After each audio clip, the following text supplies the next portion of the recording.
Hi everyone, welcome to this tutorial video. This is going to be part review, part tutorial. So this is the first time that I will be working on this brand new paper from Brush and Pencil. Designed, worked on, created by the wonderful Aliona Nicholson. You'll know some of Aliona's other products, such as the textured fixative, final fixative, the colour blender, and touch up.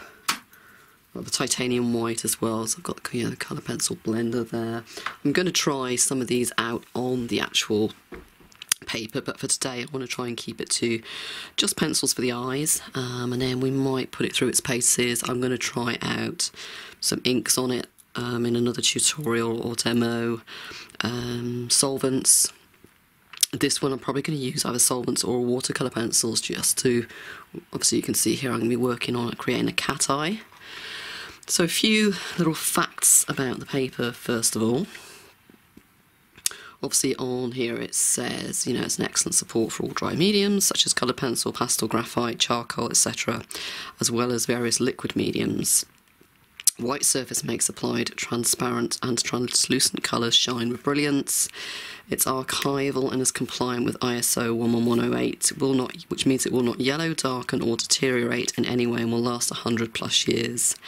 Extremely durable, it allows 30+ layers of dry art medium, multiple corrections, allows you to erase and reworkings without damaging the paper. It's a true sanded surface, so sanded surface is even and consistent without any visible patterns, and water, alcohol and odourless mineral spirits resistant, which allows application of dry and liquid mediums without buckling the paper. Now Aliona's included a few little things, extra things I just want to highlight as well. So when they say the paper is compliant with ISO 11108 standard, basically what it means is the paper is archival, and that's what it means when we say it won't yellow, darken or deteriorate in any way and will last 100+ years.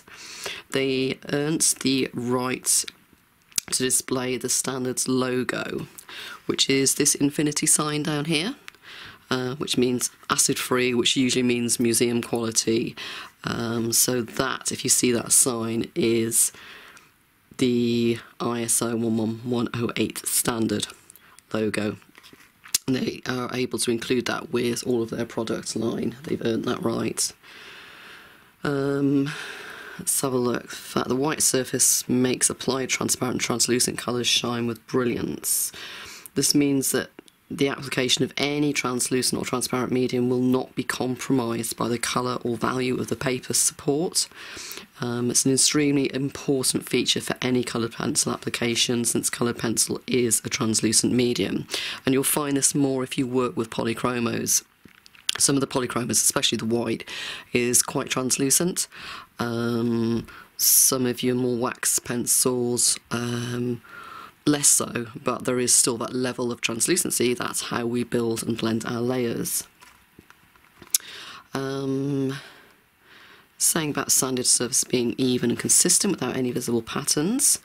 That's why it works great with the powder blender, which I showed you earlier. So we've got the colour pencil powder blender and the less waxy type of pencils, such as the polychromos. Which, just some examples. This is your polychromos. So the brush and pencil powder, you tend to use it with an applicator. I use my Pan Pastel soft tool applicators, and you can get other small applicators as well, like little makeup sponges to use with it. Other types of pencils, such as your Derwent Pro Colour, which I've got here, Lyra Polycolour, Caradash Pablo, etc. But I'm going to try this out, like say, mixing with the powder blenders to see how each brand of pencil works on the paper as well. So if you tend to put down strokes and they're quite obvious and you want to soften them out, that's when you'd use the powder blender just to smooth out and make your strokes look a lot more even. And you're also able to do backgrounds. You'll be able to fill large areas really fast and create a soft effect. So if you want to do something like something soft and out of focus for the background, I might try that out for the fur because we want the focus to be sharp and on the eye, and then use maybe our powder blender to soften out the fur itself. So the surface tooth is really durable. It can withstand the many abuses that come with various techniques. I tend to abuse my paper quite well, a lot, and I'm going to be comparing this. I've used the UArt sanded paper, and I've also used pastel mat. I mean, pastel mat has been my mainstay for many years. Now, the abuse I put it through, like I mentioned before, I'm going to put this through using inks, lots of water, using watercolour pencils, seeing if there's any buckling, seeing how many layers I can get on afterwards, going in with my slice tools, my knives, just to cut back through as well. I like the sound that you can erase the applied medium, rework it and correct it without damaging the tooth, and that's one thing I've been wary of doing on pastel mat. So I'm going to use a kneaded eraser, blue tack, scotch tape, Scotch magic tape to lift off as well. We'll be using different types of lifting off techniques, and the knife of course. And you can blend the applied medium with the sponges or short bristle scrubbing brushes.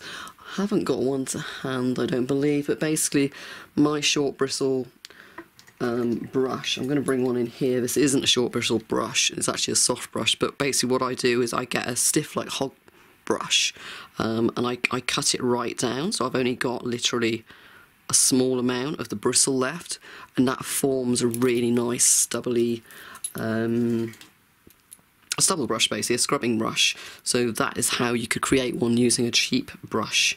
So they say you can apply 30 plus layers of dry medium, colour pencil, pastels, graphite and charcoal without collapsing the tooth. So again, I've got 10 sheets of the paper I think, so I'm going to have a go at this tutorial today because I've been out of the studio for so long I need to draw. And then we're going to try some little sample bits, putting it through its abuse as well.